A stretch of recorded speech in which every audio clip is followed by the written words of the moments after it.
Capítulo 25. Transformado pela provação. Os nossos sofrimentos leves e momentâneos estão produzindo para nós uma glória eterna que pesa mais do que todos eles. 2 Coríntios 4,17. É o fogo do sofrimento que produz o ouro da santidade. Madame Guyon. Deus tem um propósito por trás de cada adversidade. Ele usa as circunstâncias para desenvolver nosso caráter. Na verdade, Ele se utiliza mais das circunstâncias para nos tornar semelhantes a Jesus que de nossa leitura bíblica. A razão é óbvia. Você se defronta com as circunstâncias da vida nas 24 horas do dia. Jesus alertou-nos de que teríamos aflição no mundo. Ninguém está imune à dor ou livre de sofrer, e ninguém tem a oportunidade de atravessar a vida sem problemas. A vida é uma série de problemas.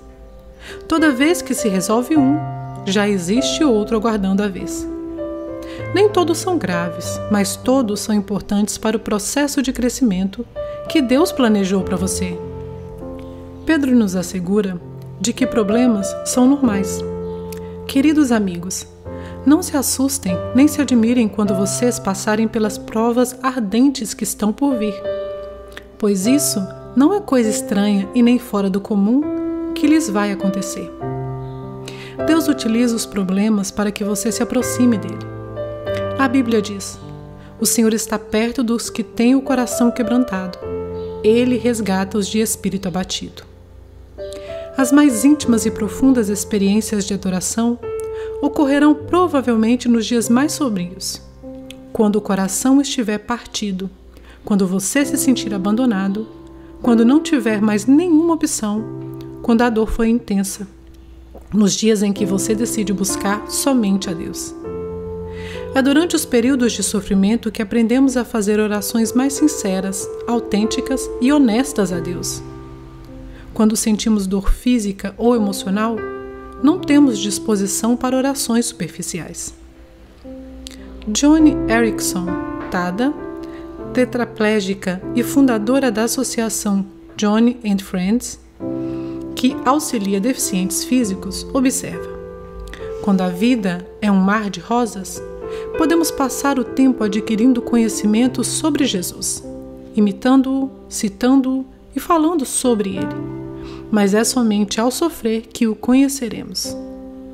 No sofrimento aprendemos coisas a respeito de Deus que não podemos aprender de nenhuma outra forma. Deus poderia ter livrado José da prisão e Daniel da cova dos leões, poupado Jeremias de ser lançado no poço de lama, impedido os 3 naufrágios de Paulo e evitado que os 3 jovens hebreus fossem jogados na fornalha em chamas. Mas não o fez. Permitiu que esses problemas acontecessem, e em decorrência deles, cada um desses homens foi trazido para mais perto de Deus. Os problemas obrigam-nos a olhar para Deus e a depender dele, em vez de confiar em nós mesmos. Paulo dá testemunho desse benefício. Sentimos que estávamos condenados à morte e percebemos como éramos fracos demais para socorrermos a nós mesmos. Isso, porém, foi bom, porque assim nós colocamos tudo nas mãos de Deus, o único que poderia salvar-nos, pois é capaz até de levantar os mortos. Você nunca saberá que Deus é tudo o que você precisa até que Ele seja tudo o que você tiver. Independentemente da causa, nenhum problema acontece sem a permissão de Deus. Tudo o que ocorre na vida de um filho de Deus é filtrado pelo Pai. E ele pretende usar isso para o bem, mesmo que Satanás e outros tensionem usá-lo para o mal. Se o Senhor tem controle total da situação, os acidentes são apenas circunstâncias do plano dele para a sua vida. Como todos os dias de sua existência foram escritos no calendário de Deus, antes que você nascesse, tudo o que acontece com você tem significado espiritual. Tudo. Paulo explica por quê.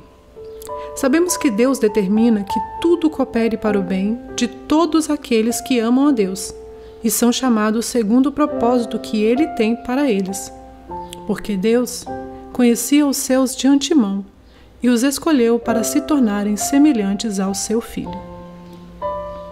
Compreendendo Romanos 8, 28 e 29. Essa é uma das passagens bíblicas mais incompreendidas e equivocadamente citadas. Ela não diz, Deus faz com que tudo saia da forma que eu quero.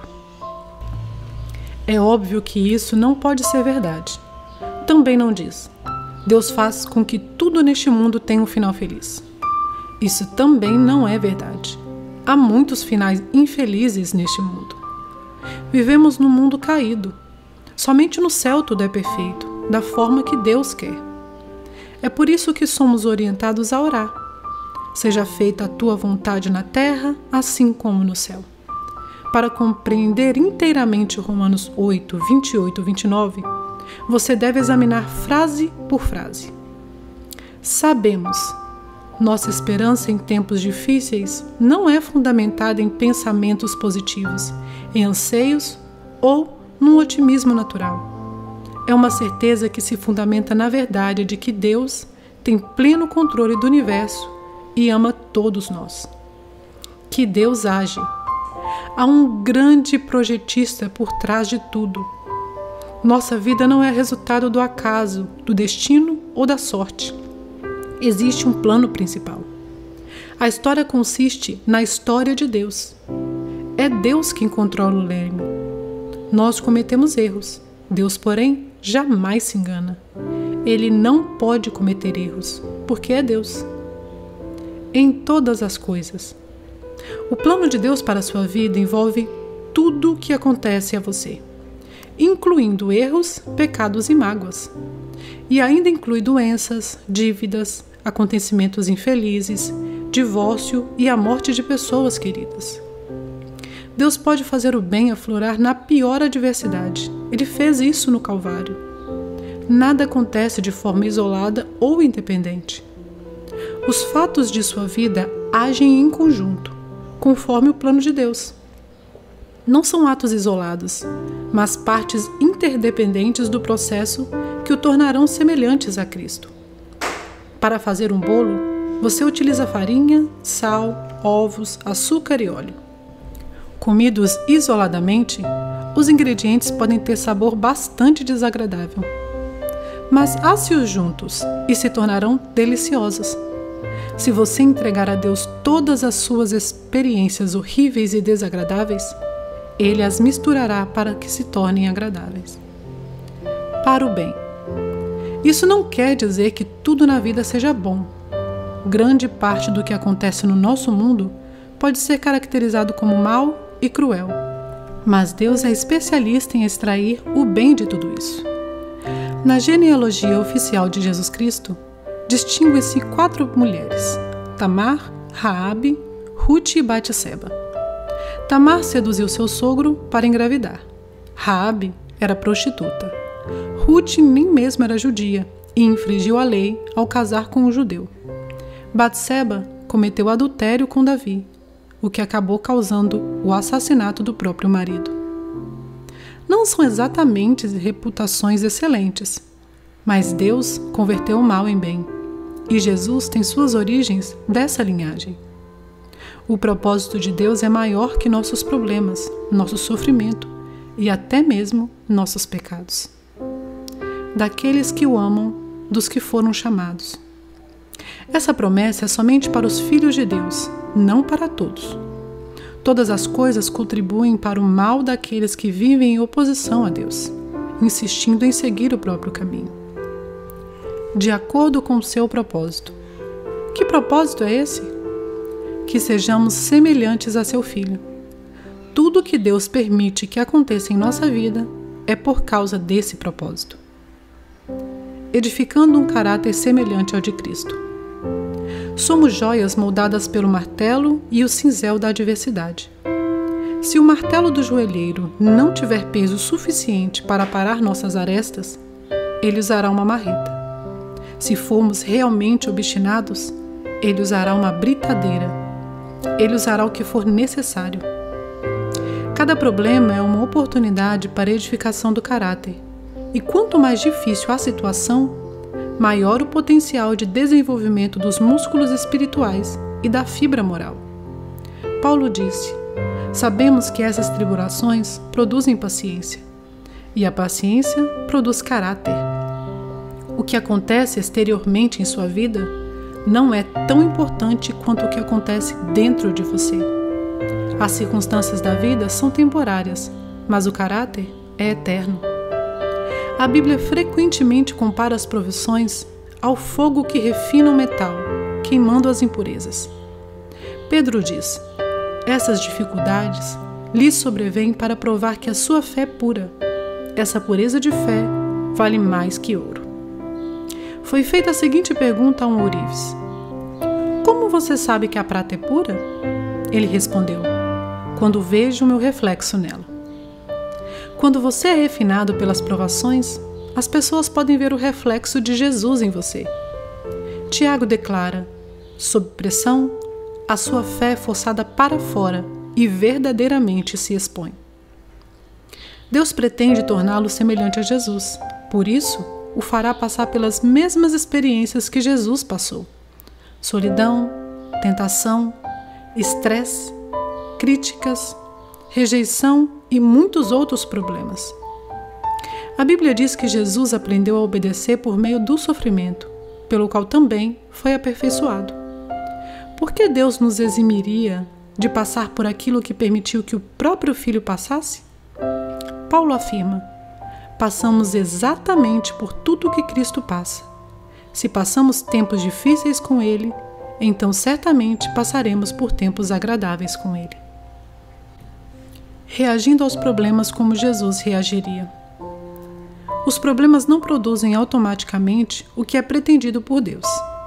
Muitas pessoas tornam-se ainda mais amargas em vez de melhorar e nunca crescem.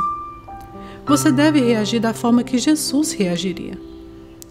Lembre-se de que o plano de Deus é bom. Ele sabe o que é melhor para você e visa apenas o seu bem. O Senhor disse a Jeremias: os planos que tenho para vocês são planos de fazê-los prosperar e não de lhes causar dano. Planos de dar-lhes esperança e um futuro. José compreendeu essa verdade quando, falando aos irmãos que o haviam vendido como escravo, disse: vocês planejaram mal contra mim, mas Deus o tornou em bem. Ezequias expressou o mesmo sentimento em relação à doença que ameaçava tirar-lhe a vida. Foi para o meu próprio bem que passei esse período difícil. Sempre que Deus disser não ao seu pedido de alívio, lembre-se de que Ele está fazendo o que é melhor para nós, treinando-nos para viver o melhor de sua santidade. É vital que você se mantenha concentrado no plano de Deus, e não no problema ou no sofrimento.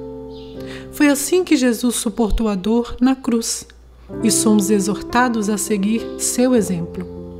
Mantenham o olhar firme em Jesus, nosso líder e orientador. Ele esteve pronto a padecer uma morte vergonhosa na cruz por causa da alegria que sabia que depois ia ter.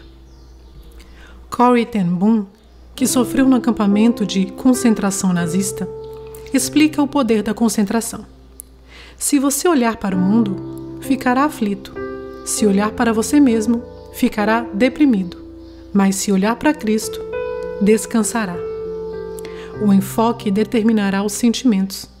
O segredo da resistência é lembrar-se de que o sofrimento é temporário, mas a recompensa será eterna. Moisés suportou uma vida de tribulações, porque contemplava a sua recompensa. Paulo suportou as adversidades da mesma forma. Ele declarou: nossas presentes aflições são muito pequenas e não durarão muito, e ainda produzem para nós glória imensurável que durará para sempre. Não se renda às considerações de curto prazo. Mantenha-se concentrado no resultado final. Se participamos da sua glória, precisamos participar também do seu sofrimento. O que sofremos agora não é nada, comparado com a glória que Ele nos dará adiante. Exulte e agradeça. A Bíblia diz: deem graças em todas as circunstâncias, pois esta é a vontade de Deus para vocês em Cristo Jesus. Como isso é possível? Observe que Deus nos manda dar graças em todas as circunstâncias, e não por todas as circunstâncias. Deus não espera que você seja agradecido pelo mal, pelo pecado, pelo sofrimento ou pelas consequências dolorosas próprias deste mundo. Em vez disso, quer que você demonstre gratidão pelo fato de Ele usar os problemas que o afligem para o cumprimento dos propósitos dele. A Bíblia diz: alegrem-se sempre no Senhor. Ela não diz: alegrem-se no seu sofrimento. Isso é masoquismo. Você se alegra no Senhor. Não importa o que aconteça, você pode se alegrar no amor, na atenção, na sabedoria, no poder e na fidelidade de Deus. Jesus disse: alegre-se quando isso ocorrer, pois há uma grande recompensa esperando por vocês no céu. Nós também podemos nos alegrar ao saber que o Senhor passa pelo sofrimento junto conosco. Não servimos a um Deus alienado que se mantém distante de nós, tentando nos motivar com frases feitas. Ao contrário, Ele participa de nosso sofrimento. Jesus fez isso na encarnação e hoje é seu Espírito quem opera isso em nós. Deus jamais nos deixará sozinhos. Recuse-se a desistir. Seja paciente e persistente. A Bíblia diz: entendam que os problemas vêm para lhes testar a fé e gerar em vocês perseverança. Mas deixem que esse processo continue até que a perseverança se desenvolva completamente e descobrirão que se tornaram homens de caráter maduro, de integridade, sem nenhum ponto fraco. A construção do caráter é um processo lento. Sempre que tentamos evitar ou escapar das dificuldades da vida, desmantelamos o processo, atrasamos nosso crescimento e, na verdade, acabamos experimentando um sofrimento ainda pior, o inútil, que acompanha a negação e a rejeição. Quando você compreende as consequências eternas do desenvolvimento do caráter, faz menos orações do tipo consola-me, faze com que eu me sinta melhor, e mais do tipo renova-me, use isso para tornar-me mais semelhante a ti. Você sabe que está amadurecendo quando começa a perceber a mão de Deus nos acontecimentos aleatórios e confusos e nas circunstâncias da vida aparentemente sem sentido. Se você estiver enfrentando algum problema neste momento, não pergunte por que eu? Em vez disso, pergunte: o que queres que eu aprenda? Então, confie em Deus e siga fazendo o que é certo. Vocês precisam perseverar, permanecendo nos planos de Deus. Assim, estarão presentes no dia do cumprimento de todas as suas promessas. Não desista, cresça. 25º dia. Pensando sobre meu propósito de vida. Para reflexão. Existe um propósito por trás de cada adversidade. Um versículo para memorizar. Sabemos que Deus age em todas as coisas para o bem daqueles que o amam, dos que foram chamados de acordo com o seu propósito. Romanos 8:28. Uma pergunta para meditar. Qual problema em minha vida me propiciou o maior crescimento?